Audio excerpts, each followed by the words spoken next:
Hi everyone, welcome to the fifth person's webinar. My name is Rusmin, and today with us.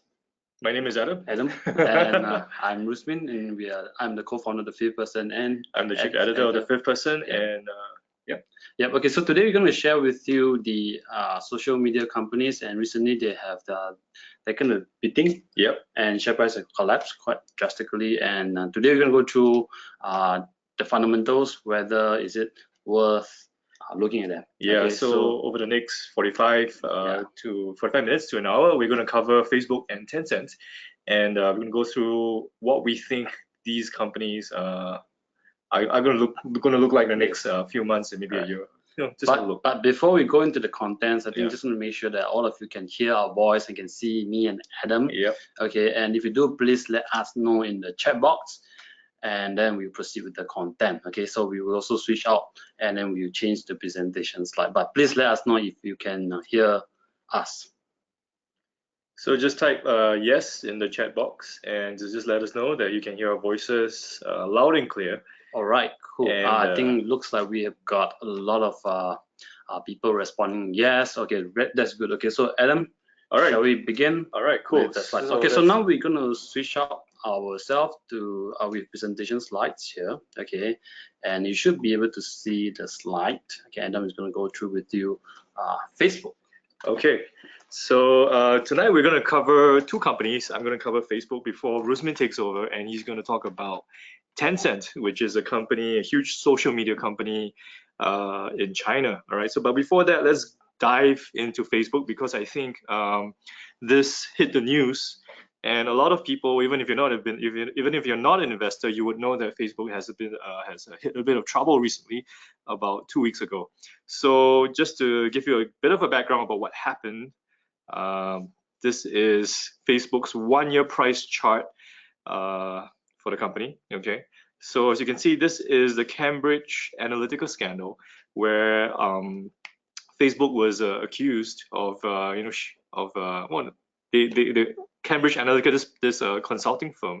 They basically made use of over, I think, 80 million Facebook users' data to show things for the 2016 presidential election, or to affect voters' opinions on Facebook and all that. So there was a huge scandal and all that, and the Facebook share price crashed about 17–18% over a matter of 2 weeks. Okay, and then over the next 8 weeks, Facebook basically recovered its share price and more, and it went all the way up to over $200. And then this happened. It announced its Q2 2018 results a couple of weeks back, and it just went bam, 19% down in one single day. So as you can see, the share price has come up quite a bit in the last few days, so it's rebounded quite a bit. But in just one single day, it crashed 18–19%, and it wiped off $120 billion, all right, in one single trading day, which is the largest in US corporate history. So the question is, what happened? Okay, why did Facebook crash almost 19% in one single day? So there are a few reasons, and I'm going to cover a few of the major ones, so you get a bit of a background of why this is so. Okay, so the first thing is your user growth on Facebook is slowing down. So as you can see, this is a chart of the monthly active users on Facebook. Okay, so as of the most recent quarter, Facebook had 2.2 billion users. Okay, that's a lot of people. The thing is, all right, so we're going to compare data from the same quarter in the previous year to the quarter in this year. Okay, so that's how we're going to compare the financial data and all that. So from Q2 2016 to Q2 2017, that's a 1-year gap. Facebook user, the number of monthly active users on Facebook grew 17.2%. But as you can see in the corresponding quarter this year, from Q2 2017 to Q2 2018, growth has slowed down to 11.4%. Okay, so this is the first worry. The number of users is growth on Facebook is slowing down. Now the next thing is revenue growth is slowing down as well. Okay, so from Q2 2016 to Q2 2017, the advertising revenue, which is 99% of Facebook's total revenue, we're still going to focus on the advertising revenue. So from quarter 2 2016 to quarter 2 2017, revenue growth was 46.9%. Now that's amazing. Any company that can grow 46-47% in revenue in one single year is doing gangbusters. All right, but in this quarter, it only grew 42.3%. All right, so when I say only grew, it's still a huge amount to grow in 1 year. 42%. I think a lot of companies would die for that growth, but in Facebook's case, it's actually a disappointment. So from 47% is now only growing at 42%. All right, so in the market's eyes, this is bad news because growth is slowing down, even though it's growing really, really fast. Okay, so this is another thing.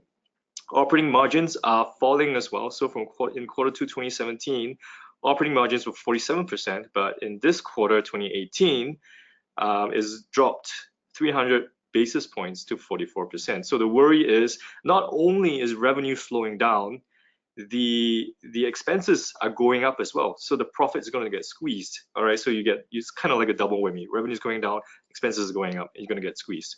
All right, and I think this is the biggest worry of all, because the CFO of Facebook, David Weiner, has said that he expects revenue growth rates to decline by high single-digit percentages from prior quarters sequentially in both quarter 3 and quarter 4. So he expects growth to go to decelerate even more. Okay, so. And he also said that he expects total expense growth to exceed revenue growth in 2019. So I think this is the kicker. So we already have results in quarter 2 that user growth is slowing down, revenue growth is slowing down, and then this guy comes out and says it's going to go down even more in quarter 3 and quarter 4.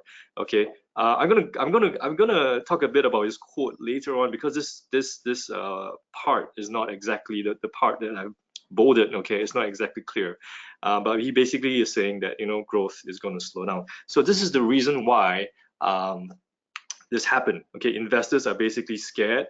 They think that the hyper growth story of Facebook is over, and that's why it crashed 19% in one single day. Okay, so of course the question is, right now, is it a great time to have a look at Facebook? All right, the fundamentals still intact. Is the growth story really over? What's happening? All right, so we're going to go into a bit of that right now, and you can decide for yourself what kind of company Facebook is. All right, so I'm going to go into the economic modes and the growth drivers of Facebook right now, and why I think that even though growth might be slowing down, it looks like it's slowing down in Facebook. Okay, and I'll give you a reason why it has to slow down eventually. But even though growth is slowing down, I'll give you reasons why I think Facebook is still a tremendous company period. All right, it's a tremendous company, and why the runway for growth is still a long way to go. Okay, now the thing is, for some of you who you don't already know, Facebook isn't just Facebook. All right, Facebook also owns Messenger, it also owns WhatsApp, and it also owns Instagram.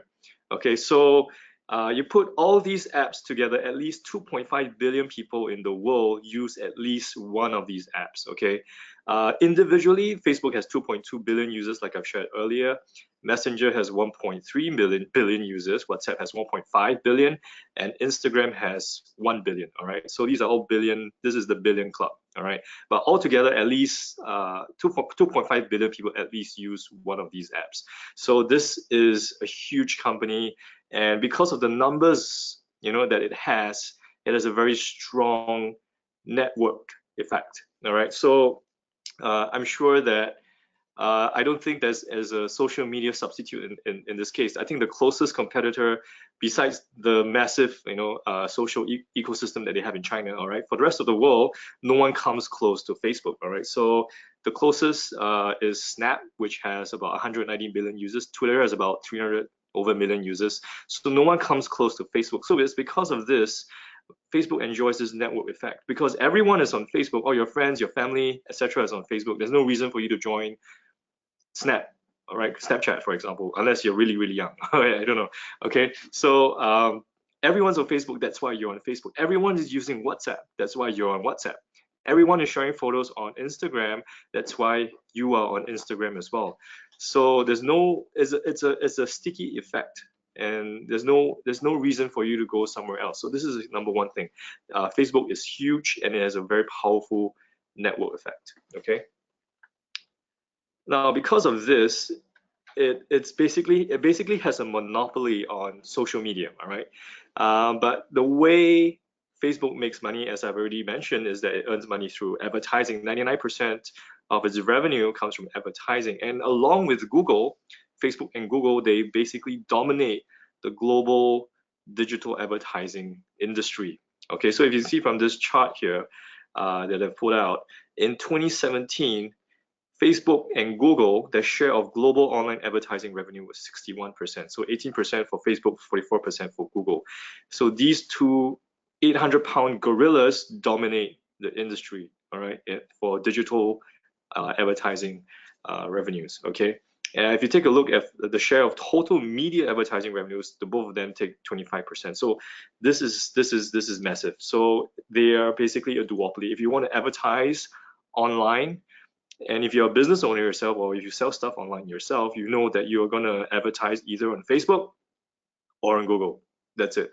All right, there may be a few other places that you can go, but these are the two major places that you're going to find your customers, and you're going to find them to buy your stuff. All right, so they dominate the global advertising industry. Okay.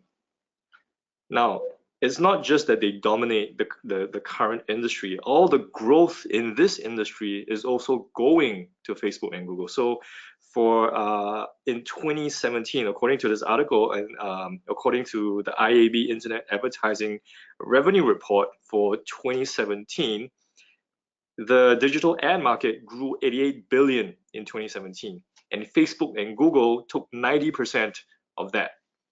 So if that isn't a duopoly, I don't know what is. Okay, so they are taking everything in this digital ad market space. Excuse me. Okay, so this is a duopoly. Now, another thing is Facebook has a lot of room to grow on its site as well. If you notice, you're starting to see a lot of video ads on Facebook. So Facebook has said that its newsfeed is pretty much full of ads. Okay, they can't show any more ads before all of us get turned off, and we don't use Facebook anymore, because we don't want to see ads everywhere. We want to check out what our friends are doing. We want to check out what our exes are doing. All right, so we want to see stuff about other people, and we don't see ads all the time. So the amount of ads that can show on newsfeed is pretty much full. Okay, we call that the ad load. Okay, but for video, it's still pretty much very new. So if you notice, if you see, there are a lot of videos that are going up on Facebook right now. People are sharing videos, and within the video, they're showing video ads. Okay, so this is another avenue for advertising to grow on Facebook. So there's runway for this as well. So according to this article, businesses are going to spend a lot more on video ads as well. So this will continue to push revenues for Facebook. Okay. And I think this is one of the biggest things that Facebook has for it, is that it owns Instagram. So I think it was in 2012, I think Facebook bought Instagram for $1 billion. So at that time, everyone was questioning, spending $1 billion on Instagram at that point, or it was pretty small. But I think it's been one of the best acquisitions for Facebook. So right now, Instagram has 1 billion users. Its growth rate is pretty much amazing. If you notice, just 2 years ago, in June 2016, it's now June 2018, Instagram has doubled its user base. Okay, so like I mentioned, Facebook's user growth is slowing down, but Instagram is still growing, it's still booming. All right, and I think it's going to be the social network in the years to come as well. I mean, Instagram is going to be huge. All right, it is already huge. All right, so the thing about Instagram is, even though it's so big, if you use Instagram yourself, you notice that there are relatively very few ads on Instagram. Like Facebook is full of ads. All right, you see ads everywhere, but on Instagram you hardly see that many ads. Okay, you do see ads. So the thing is, there's a lot of runway, because they haven't really fully monetized Instagram as well. So if they start to monetize Instagram more and more, and Instagram continues to grow, to 1.5 billion, 2 billion Facebook is gonna, get a share of that, all the ad spend as well. So there's a lot of potential in Instagram, okay? And the other two properties that Facebook has, which is Messenger and WhatsApp, you practically see almost no ads, right? WhatsApp has zero ads. They're still figuring out how best to monetize WhatsApp. You do see ads on Messenger as well, but Instagram, Messenger, and WhatsApp, there's still a lot of potential for monetization that Facebook hasn't tapped yet. All right, so there's a lot of runway for growth for Facebook. Okay. So of course, over the next 5-10 years, the size of the world population will continue to grow. More and more people are going to go online, and then you have more users on the internet. And the more people that are online, the more businesses are there that want to reach them and advertise to them. The overall market that Facebook is in is going to grow as well. So these are a lot of all these are the main fundamental factors that show you that the potential and the runway for Facebook is still a long way to go. So even though it's hit growth is slowing down and all that, I think the runway is still pretty long. Okay, now just a quick look at its financials just to show you that pretty much everything is okay. Facebook revenue is now at 48 billion. It's growing up very nicely. Its gross profit 41 billion and its net income at 19 billion. All right, so everything looks good here. Cash flow as well. So cash from operations is at 27.9 billion. And then you have capital expenditures at 10 billion, and then you have free cash flow. So Facebook is also a very cash-rich company. It generates a huge amount of free cash flow. And if you look at it, they have over $42 billion in cash and short-term investments. That's basically the amount of cash that they have, and they have zero debt. So it's a very this balance sheet is basically it's great. Okay, they don't have any debt at all. So even financially, Facebook is doing really, really well. Okay, so let's have a look at the valuation. So I think this is the one that you guys are probably going to be most interested in. If you take a look at Facebook's PE ratio over the last 5 years, you notice that its PE has been coming down. You see a lot of PE compression. So at the moment, you have Facebook's PE ratio at 28.7. Okay, that's quite reasonable. Yeah, that's quite reasonable. So, but how do we know it's reasonable, right? How do we benchmark this? Okay, so the thing is, when I look at the PE ratio, I want to see if it trades within a band. Sometimes it goes up to 35, and then it comes down to 20, and then you try to buy, at the lowest and all that. But in this case, Facebook PE has always been so way up high there, and then it's been coming down. You can't really do that. You don't find a range that it trades at for its PE. So the next best way to extrapolate this information is to take a look at Google. All right, so Google is the closest. It's a competitor, and it's 99% of its revenues come from the online advertising industry as well. So Google is a great way to have a look at how a company should trade. All right, so with regards to its PE. All right, so if you take a look at Google's a bit expensive right now. It's about 53. All right, it's going up really, really high. Google is a huge. Google is a bigger company. It's growing at slower growth rates. All right, compared to Facebook. So, but if you take a look over the last 5 years, you notice that its PE ratio seems to trade between 25 to about 35. Okay, it seems to go around that range. All right. I did some number crunching, and its median 5-year PE is about 30.8. All right, so it's about there. So 30 would be the median PE for Google, and I think that is a very reasonable valuation to place on Facebook as well, which is actually a smaller company and that's growing much faster, and is trading below Google's 5-year median PE of 30. Is at 28. Almost twice. Yeah, so I mean, right now it's twice because Google is really expensive. But if you take a look at the median PE over the last 5 years, Facebook is just about there. It's at 28 compared to about 30. So I would say that Facebook, based on this, is pretty much fairly valued right now. Okay, so this is what I would do. So another thing is, I want to talk about.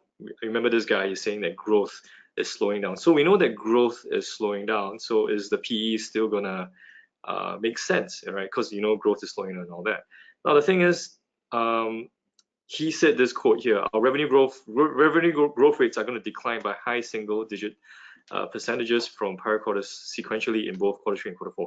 That's a bit confusing. So what does he actually mean? And a lot of investors out there are very confused as well. What does he mean? Does he mean that revenue is going to fall by 9% in quarter 3 and then in quarter 4, or is he doing a quarter-to-quarter comparison?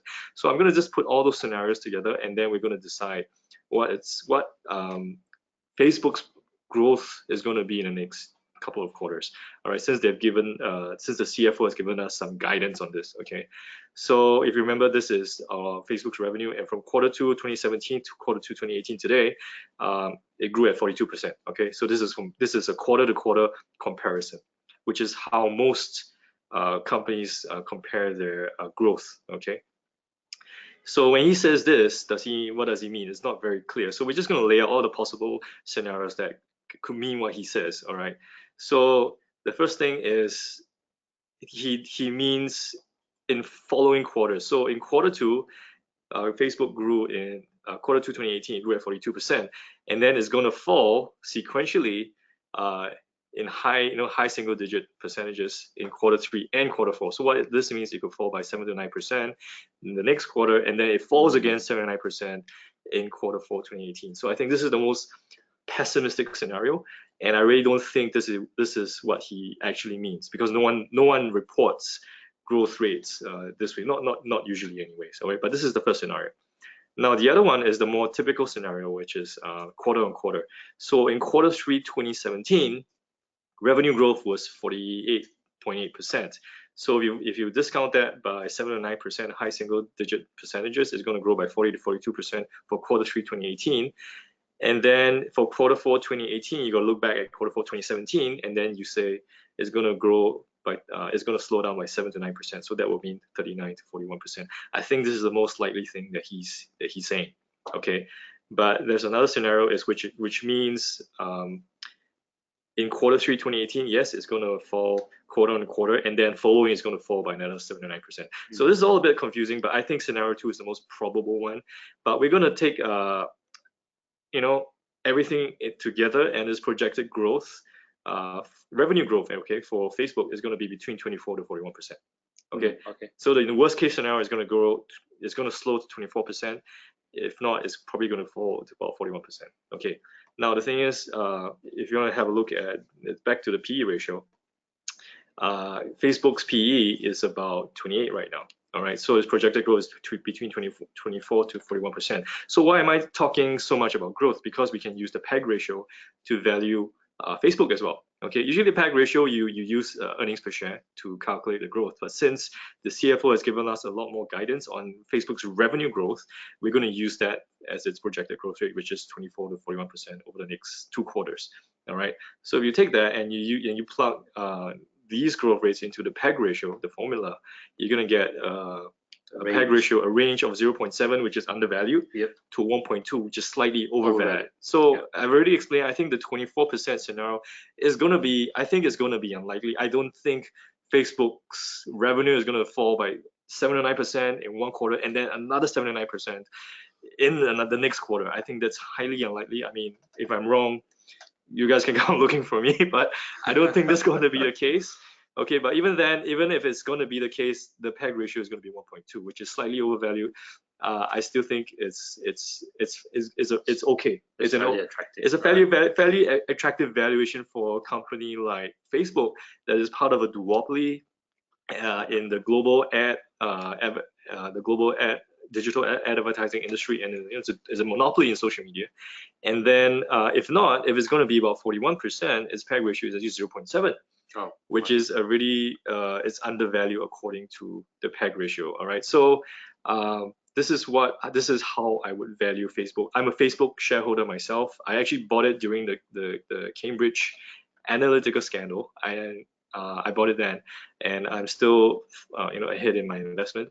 I'm not going to buy any more now because I already bought it during the scandal. But if you're looking at Facebook, this could be a pretty good time to consider it. So this is not a recommendation to buy or sell anything.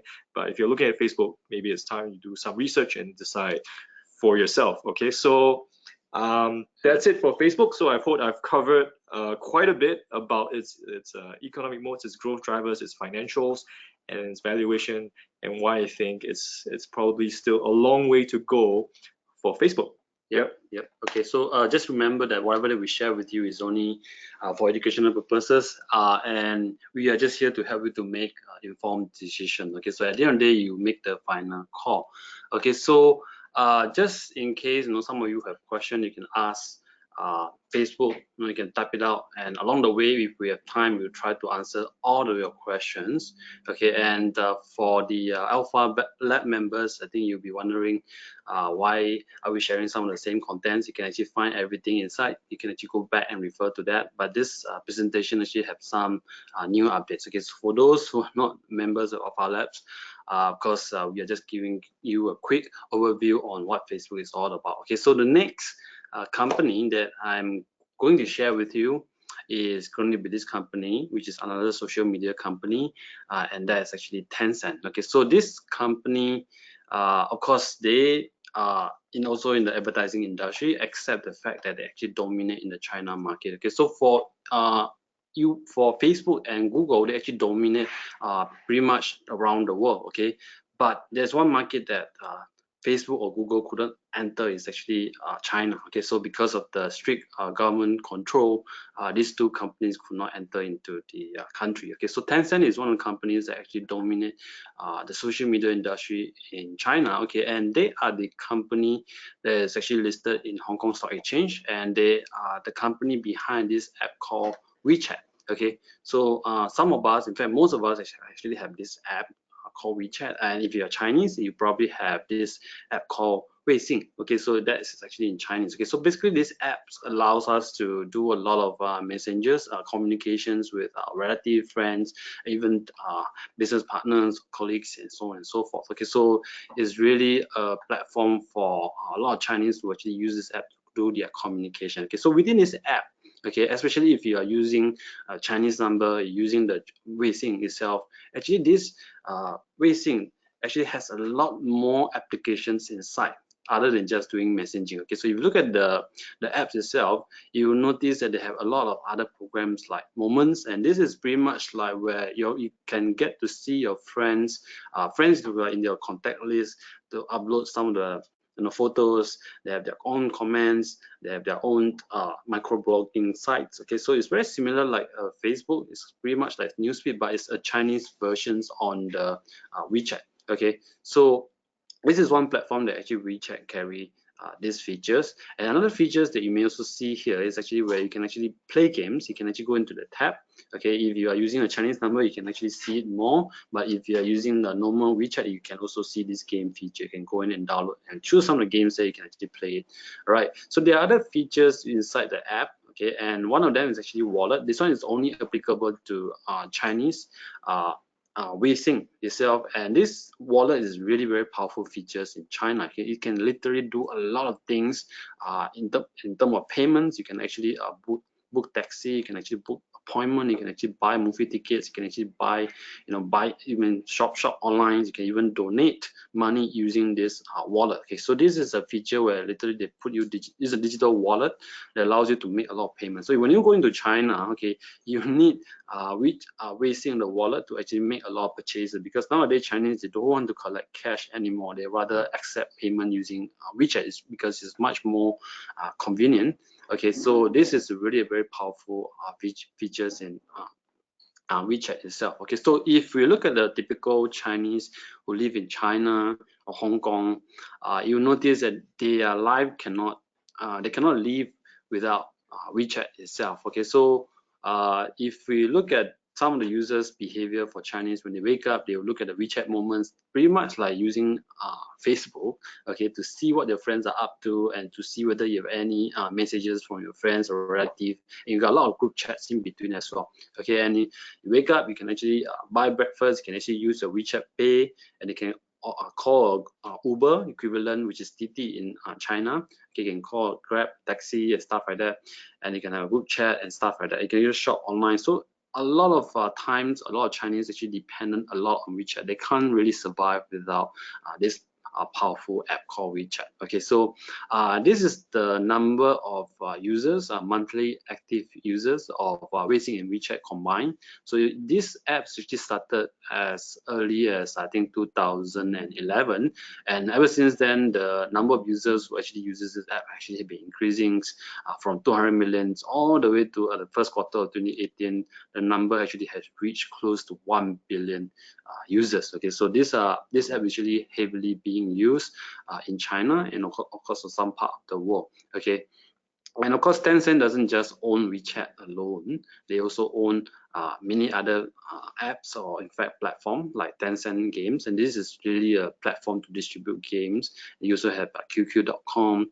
This is messengers, and you have music.qq, pretty much similar to like Spotify versions of China. And you got 3gqq.com, you have Qzone, and you also get Weibo, QQ, but by Tencent itself, and where you do a lot of micro blogging features, and you also got payment features, and also got Tencent literature. Okay, so Tencent is really a platform where I think if you look at the number of users they have on that platform, like WeChat itself, is about close to 1 billion, and they also have 800 over million users on QQ, and also Qzone they have close to about 562 million. Okay, so they are actually as good as equivalent to of online versions of Chinese populations who live online using this app. Okay, so they have got access to all this Chinese.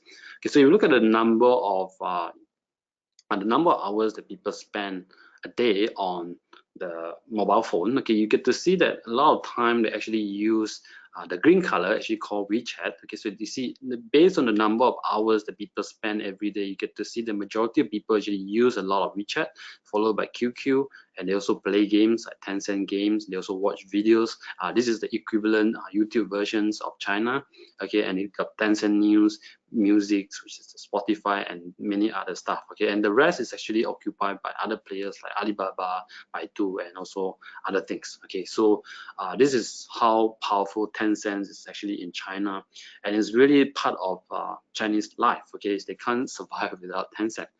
And even Mark Zuckerberg is on WeChat. Okay, so this is where Adam just shared with you. Mark Zuckerberg actually want to find out what is happening with this WeChat, because this is spying, right? Yeah, because you see, if you look at compare WhatsApp and WeChat, both of them started with messaging platform, and yet Tencent actually built a whole ecosystem out of this messaging platform. They've got payment system, they've got a video system, they've got a lot of other stuff. Okay, so basically this is the entire ecosystem that you can do with WeChat.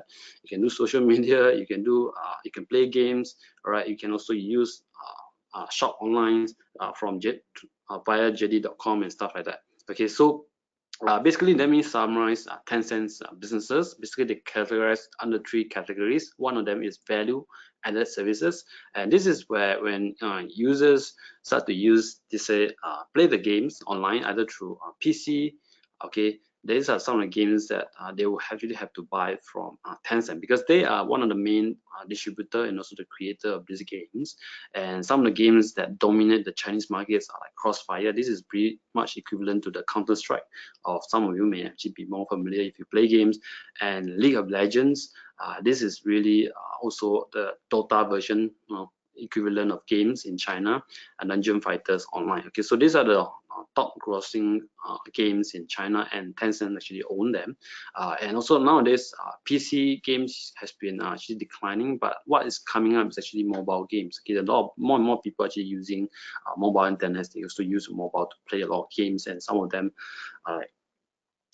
this is also the Dota equivalent of Chinese, Clash of Clans, and then you have Contra Return, and also Fortnite, which also belongs to Tencent, the US side, which they own quite a substantial stake in that company. Okay, so this is one big chunk of their revenue, and another big chunk of the revenue that actually comes from Tencent actually advertising. Okay, so if you look at WeChat or Weixin itself, they can actually, because there are a lot of people using the app itself, the people who use the moments, the newsfeed features of WeChat, they can actually start to browse there, and this is where Tencent can actually put ads there, just like Facebook, and they can start to earn revenue income from there. And also QQ platform, this is really a huge community that they can go in, can watch videos, you can do a lot of stuff inside. Okay, so because of a lot of eyeballs, a lot of people using all this platform, actually Tencent can monetize it by placing advertising, and this is where they can actually earn a lot of money. Okay, and the third segment for Tencent, where they derive their income is usually from other sites, which is the payments, and also e-commerce, which they partner with JD.com, Pinduoduo, and other players, and they're also moving into cloud. Okay, so if you look at the revenue over the past 10 years, 11 years, okay, you get to see that their revenue has been growing pretty solid. Okay, a big chunk of it actually come from value-added services. Basically, for anyone who use WeChat for free, they can actually buy things, let's say JD shop e-commerce actually through there, and Tencent will have a revenue split from there. Okay, so sometimes you also play games on their platform. You can actually get to, let's say for free. Sometimes there are certain items that you need to pay for it, and some Chinese users really pay for those items, and because of that, Tencent will earn money from those items that actually sold to the customers. Okay, so a big chunk of it actually come from online games. Some of the games are free, some of them are actually paid. Okay, and sometimes the free games, there will be a backend where the customers can actually, the gamers can actually buy more equipment, or can actually to upgrade at a higher to upgrade themselves at a higher experience. And also they have social network features where Tencent can actually start to utilize for ads. Okay, and the rest actually come from online ads as well, and also other income like payments, cloud, and so on and so forth. Okay, so a big chunk of it actually comes from online games, which contribute about 40%, and then followed by social network and online ads. Okay, and also if you look at the big chunk of the revenue for Tencent, I think almost 95% or 98% of their revenue actually come from China. Okay, so they are not really outside of China. Basically, they command the market share, a huge market share in China. Okay, so, and I think moving down the roads, I think the usage of mobile, internet, smartphone actually going to continue to pick up. And when we first started in the 1990s, we used a lot of personal computer. It used to be very big and bulky, and then slowly we moved into mobile, and this is where we start to use Nokia, and we have play games, stuff like that.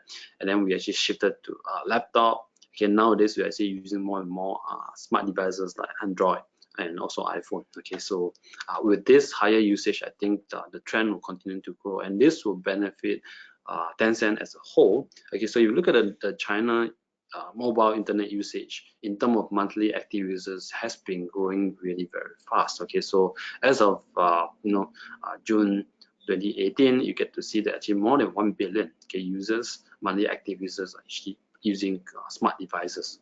And in terms of time spent per user per day in China, you get to see that more and more people are actually spending more time a day using smart devices, and because I think this is almost up to 5 hours. Okay, so Chinese people just spend 5 hours using their phone, okay, either to surf internet, to shop online, or to communicate with their relatives.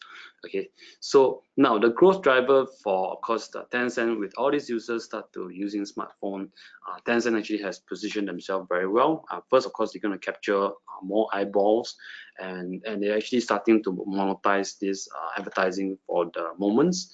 If you look at the WeChat moments, and this just started, I think, a few years back, I think 3 to 4 years back, and they are starting to monetize this part. Before that, it was actually purely no ads, and because of this monetizations, actually WeChat or Tencent will start to make additional revenue coming from this online ads, okay, especially on the moment features. And if you look at the compare, let's say side by side, WeChat with Facebook, I think Facebook, Adam mentions that they have close to 2 billion monthly active users, whereas for WeChat it's about close to 1 billion monthly active users. Okay, plus minus here.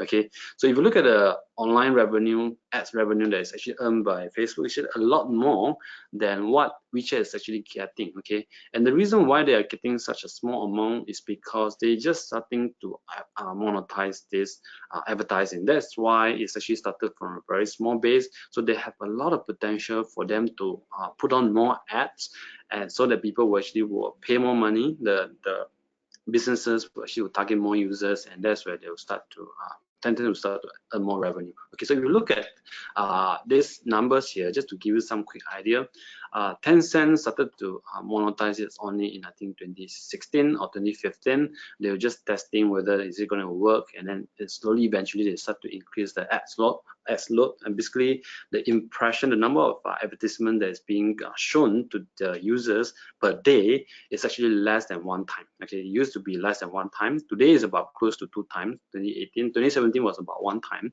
And whereas if you look at Facebook, so when you go to Facebook platform and you start to surf Facebook, you start to see your friends' updates and stuff like that. You get to see a lot of advertisement that you see on the day itself if you go through the Facebook newsfeed. Okay, so in Facebook globally, on average, you will see 10 ads a day. Okay, whereas for Facebook US and Canada, Facebook actually monetize it a lot. They show a lot of ads. So on average, people will actually, when they use the Facebook in US and Canada, they actually see a lot more ads. That's why they can get to earn more revenue.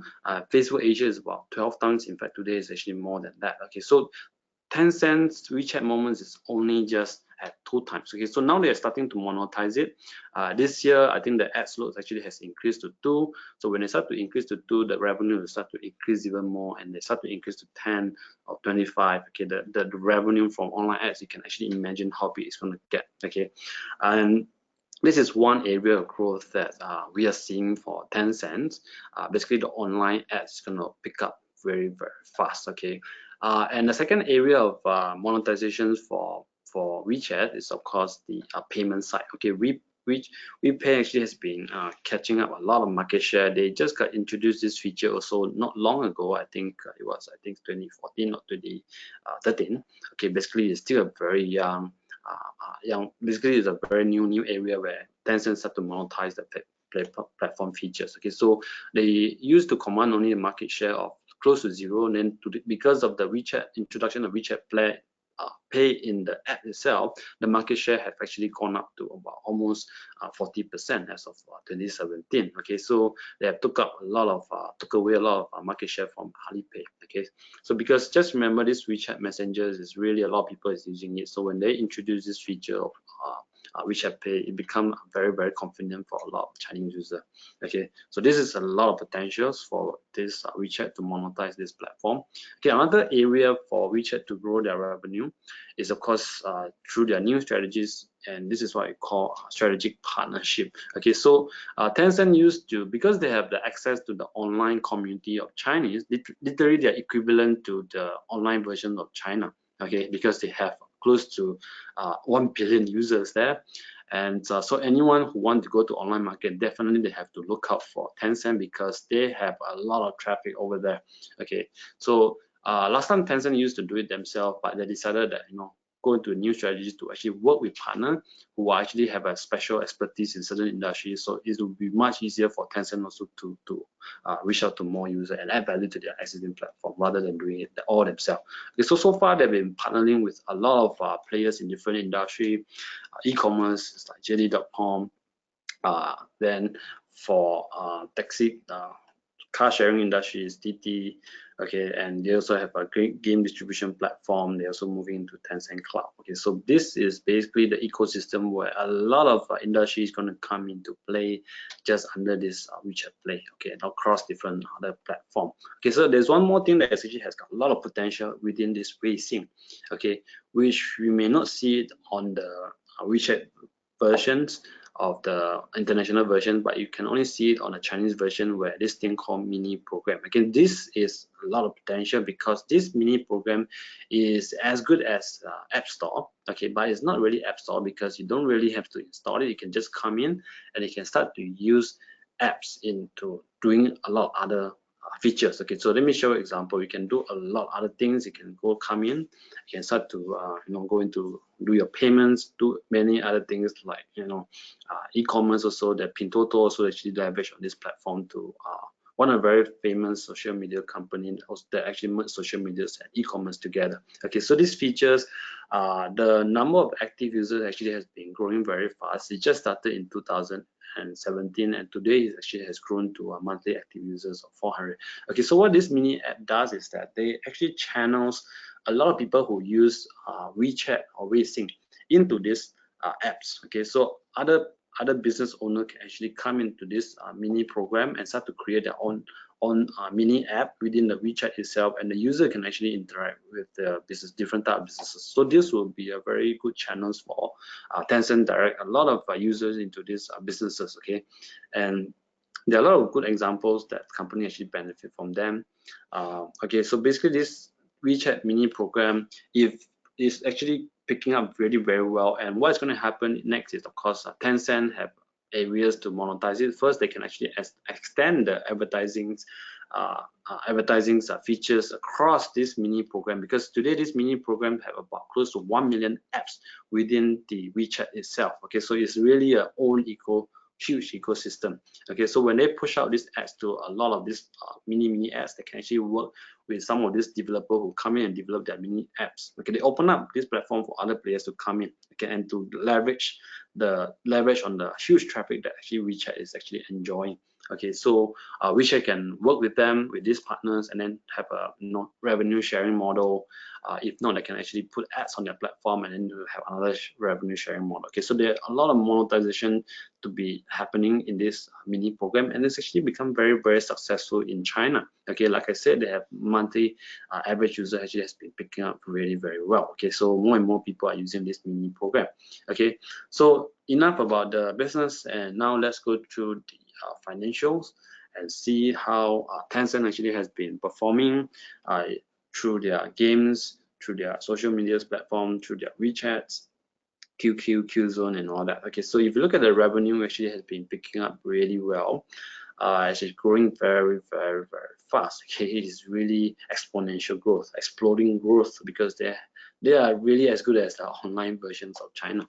Okay, and gross profit also has been growing very fast. Net profit also has been growing very, very fast. Okay, and on a per share basis, if you look at the earning per share, actually has been exploding. Okay, it's really very fast, the growth in terms of renminbi per share, and dividend per share also has been growing. Of course, they're actually still keeping a lot of their monies that they earn are not reserved, because they are investing across different industry. They partner, they take stakes into those JD.com, other businesses, so that they can actually leverage on their platform and grow together with their partners. Okay, so this is a new strategy that actually Tencent is actually taking on. All right, and if you look at the return on equity, I think it's a double-digit return. So a lot of business that they make, they reinvest it, they still generate a very healthy reinvested capital in terms of return. Okay, so it's really very good return. And balance sheets, if you look at this company, financially they are very strong. The cash and available for sales investments is actually close to 250 billion RMB, and total debt, of course, is still below the total cash and investment assets that they have. Okay, so financially they are very, very strong. If you look at the cash flow, you get to see that cash flow actually has been growing also in terms of capex, the investment they are making, and they still generate a very healthy free cash flow of about 74 billion as of 2017. And if you look at the recent share price, of course, if you stretch it across 10 years, you will see that, wow, it's a very nice growth over there. So if you invested in WeChat or Tencent since 2007, you have made a lot of monies. In fact, to be exact, I think close to 100 baggers. If you invested since 2003, of course, you will make 300 baggers to 400 baggers. Okay, so of course, last time 2003, 2004, Tencent was actually a very different company. Okay, I'm not going to go through the history because I don't have enough time here. For our Far Lab members, of course, you can just go through. I have actually break down all the information, all the details there. Okay, but what happened here is, of course, the reason why we cover Tencent is because share price recently has been beaten down, and as of today, it's about 357 Hong Kong dollars, and it came down from the peak of by 24%. Okay, so the reason why share price came down also because mainly China market, a lot of shares actually have collapsed because of the recent trade war. So I think if you're looking at Chinese market, I think you should see more opportunities because in terms of valuations, it has actually reached very close to the 0809 level in terms of price to book ratio.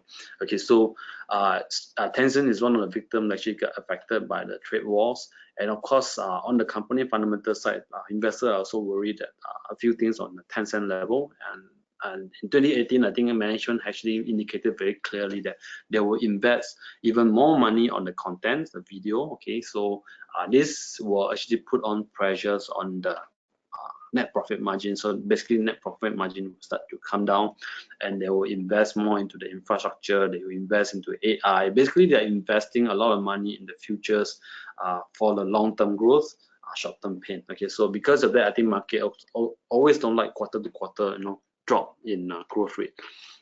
If you look at the profit margin, that's why you get to see that gross margin is coming down because of higher cost. Net profit margin in 2018 onwards, I think you get to see that coming down as well. This is according to the management. First quarter 2018 result has came out, and you get to see that their non-GAAP, the non-GAAP profit actually in terms of growth actually has slowed down to about 29%, despite the fact that revenue is still growing at almost 48%. But because of their investments into more content, strengthening their economic moats, okay, investing for the futures, the cost actually start to eat into the margin. And because of that, I think revenue actually seems to, the profit seems to slow down, but okay, it's still growing at 29%. And share price has came down. Okay, so if you look at the price to earnings over the period of 10 years for Tencent, you get to see that this company always traded at very high multiples. During the crash, the lowest it went down is actually close to 30 times, and it gone up to as high as 80 times, 90 times, and then it had trade at a range of between 60, 30, 60, 30. Okay, so on average, their PE is actually trading at 43 times.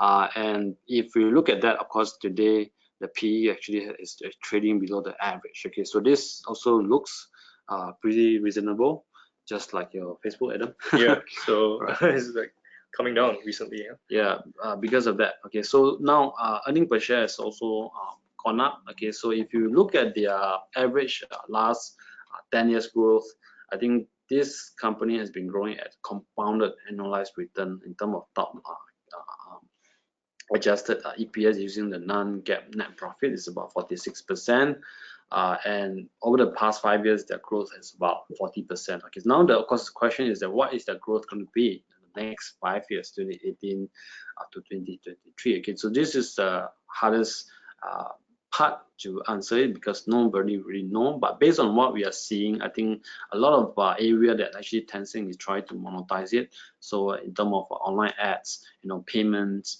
and they also have other platforms that actually they're investing a lot of money. Pintoto recently just got listed in Hong Kong, so it's actually riding on the growth.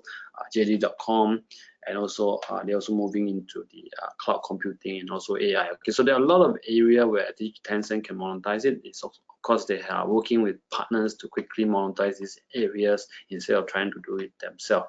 Okay, so this growth of mobile usage, okay, like today all of us are addicted to mobile phone. Okay, it will actually benefit Tencent as a whole because they are really very well prepared to capture all the market share from all angles by working with their partners itself. Okay, so in terms of business risk, of course, you must bear in mind that this company is operating in the industry where the things change very fast. Last time Nokia phones, and then they have changed out to laptop. Okay, and then today actually more and more people are using smartphone. Okay, so Tencent happens to adapt very fast, but one day if they decided not to be able to stay ahead of the curve, they may actually get affected pretty badly. Or one day someone came out with new features that can take over Messenger's app, which I think is going to be very difficult because WeChat have a huge network effect in this area. Everyone is using WeChat, they're not going to change. Okay, and the second risk, I think the biggest impact for Tencent is actually the regulatory risk. Okay, so this is the data sensitive information. So I think Chinese government actually control Tencent. Okay, so when you have the online users, everyone is using your platform, of course government will be there to regulate you. They want to access those data, they want to see what you are talking about. Okay, so China is a very different country, and also Chinese government also have been cracking down on the gaming because Tencent also have a lot of good games there. Okay, so what they've done is that they try to tell Tencent to limit the number of hours that the citizens actually playing online, because game can be quite addictive and people are spending. In China, you have close to 600 million gamers are playing games and spending money. So I think government do not want their citizens to get addicted to games, and not good for the economy as a whole. Okay, so they are coming in to regulate, and they actually stop issuing new license for new games to actually come in. Okay, so this will depend on the approval. Okay, because of that, I think share price of Tencent also came down, but their existing gaming platform is still dominating the market. All right, and okay, so basically there are regulatory risks. Tencent cannot go out to other countries, just like Facebook entering to market China. They say it's very difficult for them to go to US or Europe, because those markets actually been dominated by Facebook or Google. Okay, so there are a lot more things that I can share about Tencent, but I don't have enough time to share all of that with you here. Okay, and we just want to go straight to answer some of the questions that you have. All right, so thank you, Rusmin, for that presentation on Tencent. So a bit about risks as well. I think same like for Facebook, we have risk as well. As we know, growth is slowing down. Who knows? The next 5-10 years maybe another social network comes and takes over Facebook. Yes. Okay, we really won't know. And and in any quarter, there could be another scandal that Facebook is going to get hit by.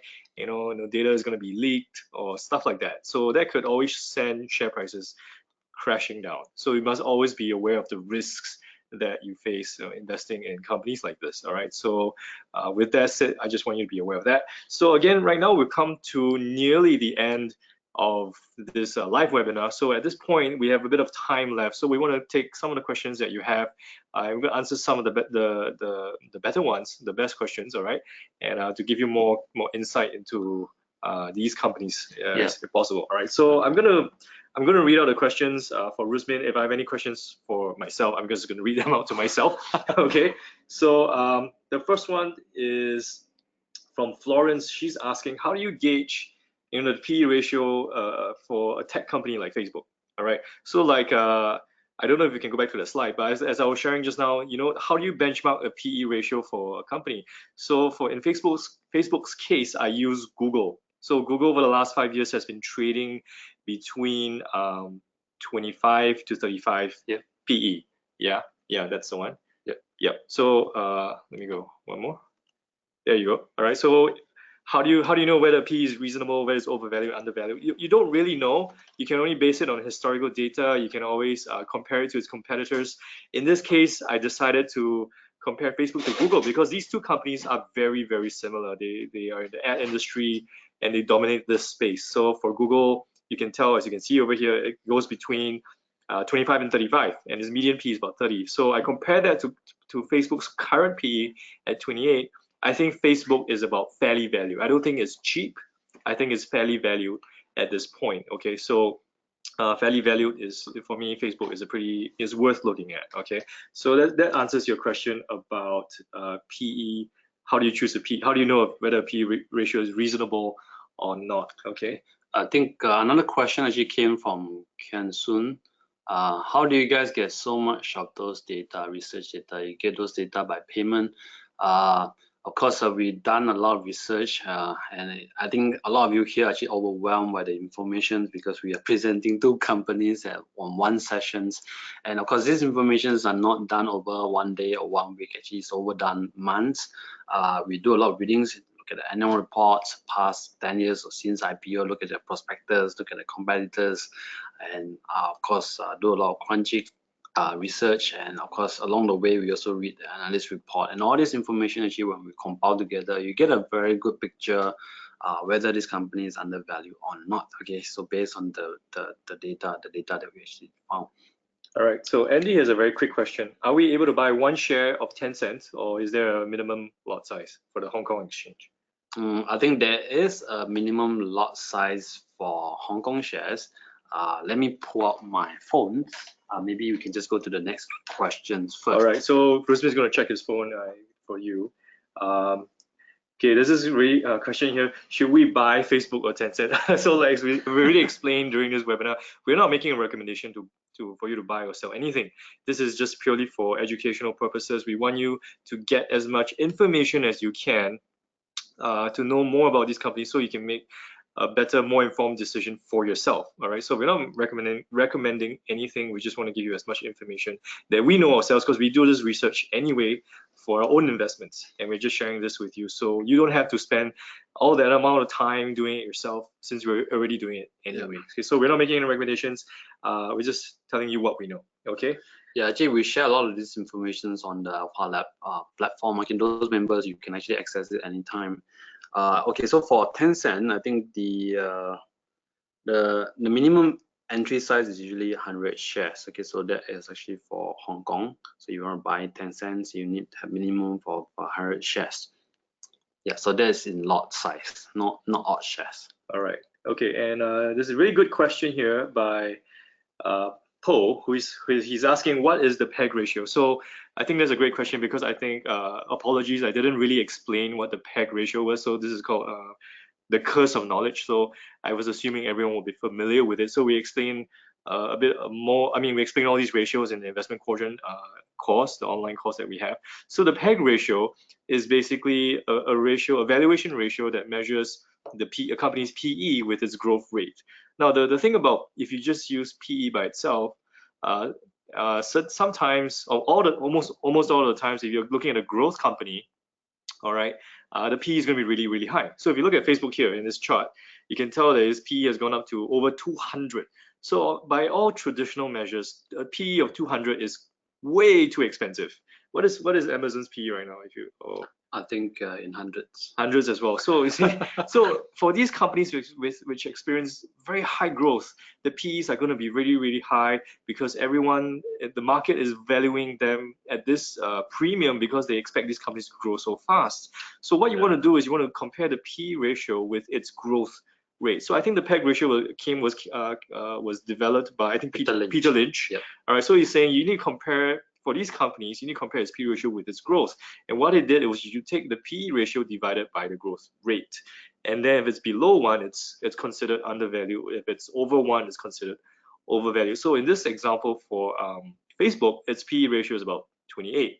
And I divided by, there were a few scenarios. If I divided by a 24% growth rate, it's the PEG ratio is 1.2, which is slightly overvalued. But if I divide it by a higher growth rate, which is about 41%, which I thought it was the more probable scenario, the PEG ratio is 0.7, which is below 1, which is technically considered undervalued. All right, so I hope that explains what the PEG ratio is all about.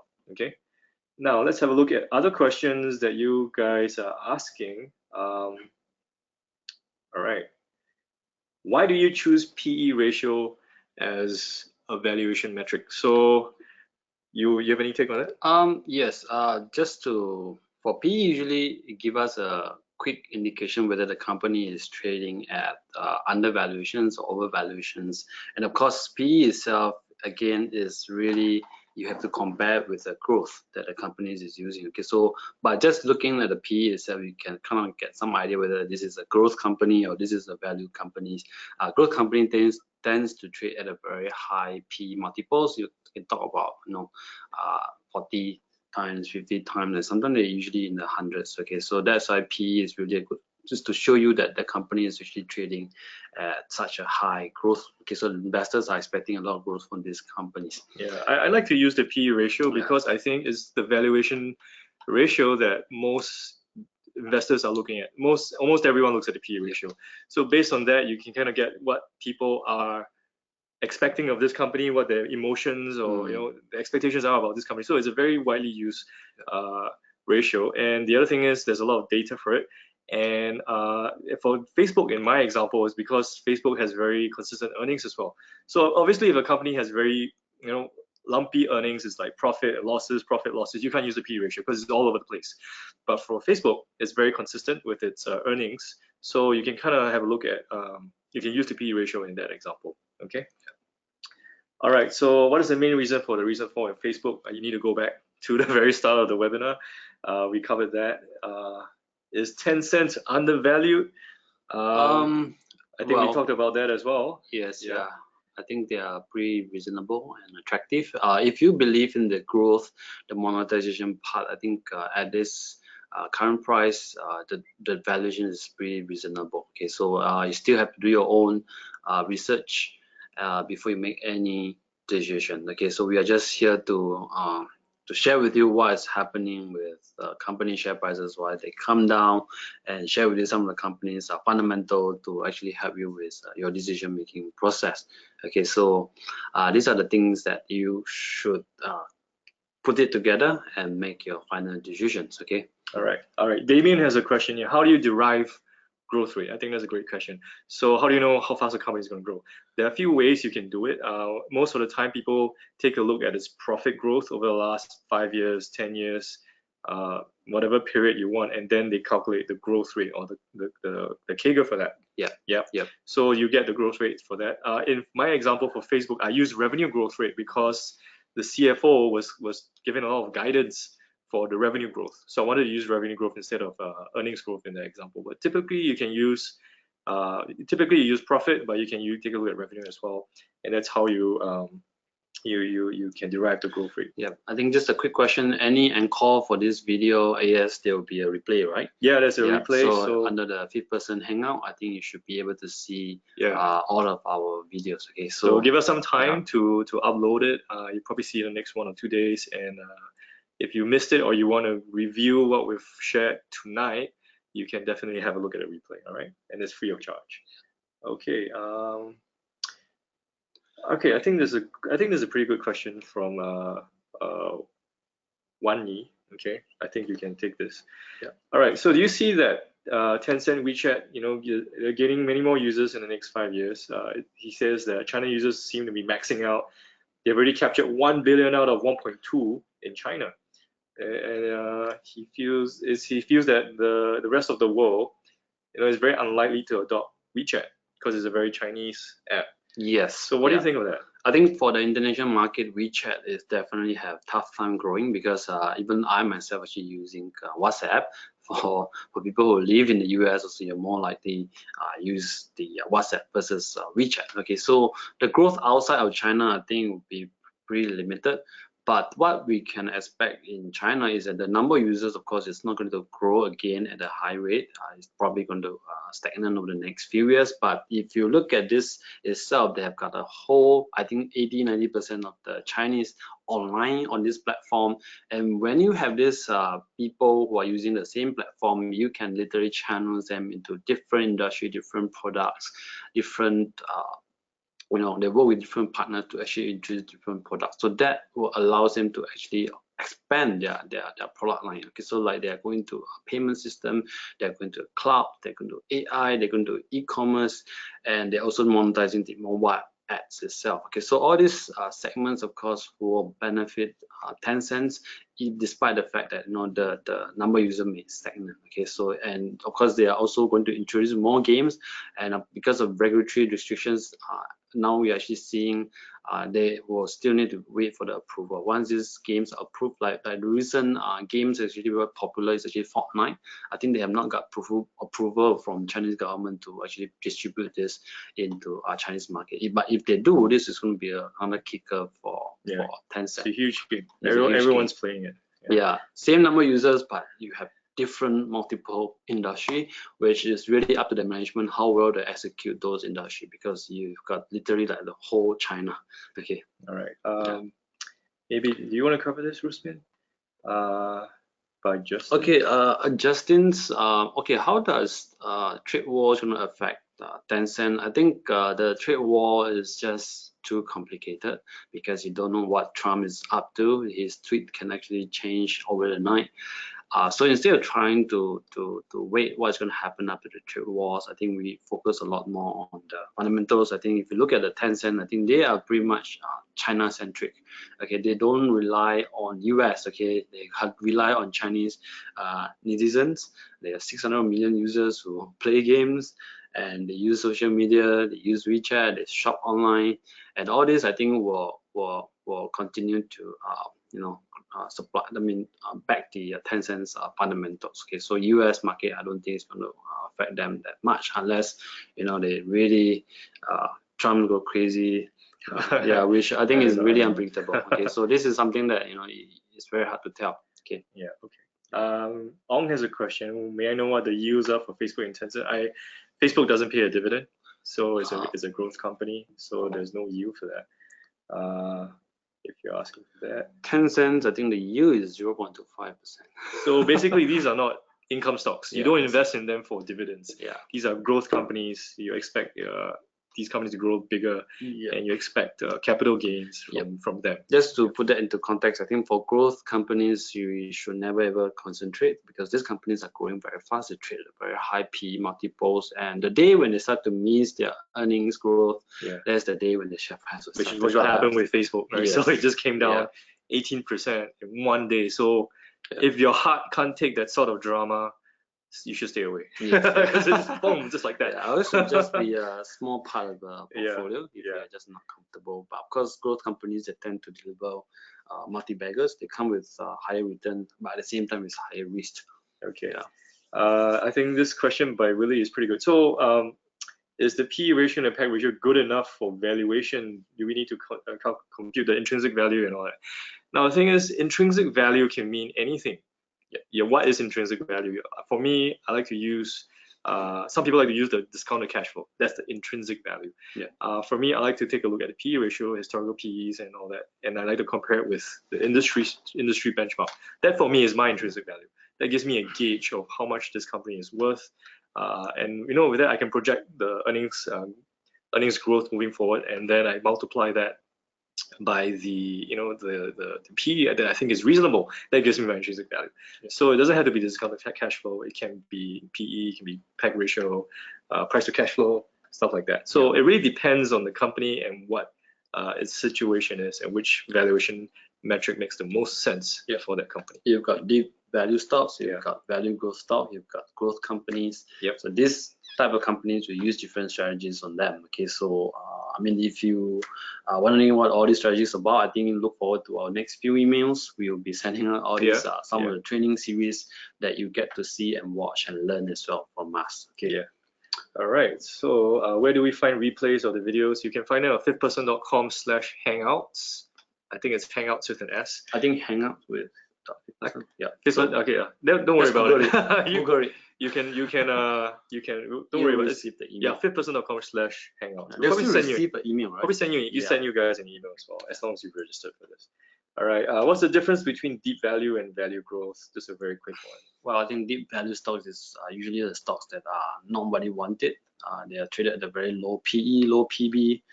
Value growth are usually the companies that trade at a PE of between, let's say, 8 times to 15 times or not more than 20 times. And these are the companies that their growth tend to be not as fast as compared to growth companies. The growth could be ranges from, let's say, faster than the economy, 5% to 50%, not more than 20%. Whereas for growth companies like what you see in Facebook or Tencent, they are growing at 40, 50%. It's just crazy. Okay, so those are just the different categories how we define it. Okay, so sometimes growth company could become value growth company. So if let's say Facebook continue to fall in terms of price to earnings, let's say to below 20 times, I think this will become value growth companies. Although they're still growing, right? Yeah, it's still growing, but one day there's a limit to how big Facebook can grow. They already have 2.5 billion users out of I think 4.1 billion internet users in the world, and I think about 700 million of that is in China, which they can't touch. So they're already about 2/3 of the way there. So there's a limit to how big and how fast they can grow, the bigger they grow. So they will slow down one day, and they're starting to slow down already. Every company go through life cycles. I think when they first started up, they're growing very fast. They found new products or new markets, and this is a stage where they will grow very, very fast. Okay, and the PE tends to trade very high. This is usually in the early years, and then followed by the stage where they start to slow down. They're still growing, and this is where value growth will come in. And the stage when they start to die, a lot of these value stocks are usually they're in the sunset industry, or they're actually in a very boring industry. No one wants to really look at them. Okay, so these are just a few differences. All right, so I think we've covered most of the questions. Thank you so much for asking all these questions. It gives us a great opportunity to share more of what we know with you. And thank you so much for being with us on this live webinar. So without you guys on the show, we wouldn't be doing this. We'd be talking to ourselves. Yes, yeah. So And no thank point you in it, so yeah. much for tuning in, and thank you for those of you who say thank you. Yeah, See thank your you. Thank you for saying message. thank you as well. Yeah. All right. So So with that, I think we we will come to the end. yeah, We're and we will gonna see you again. see you again really soon. And Victor is gonna be next, right? We don't know. Maybe Victor. Okay, so stay tuned. Stay tuned. So thank you so much, and we hope to see you really soon.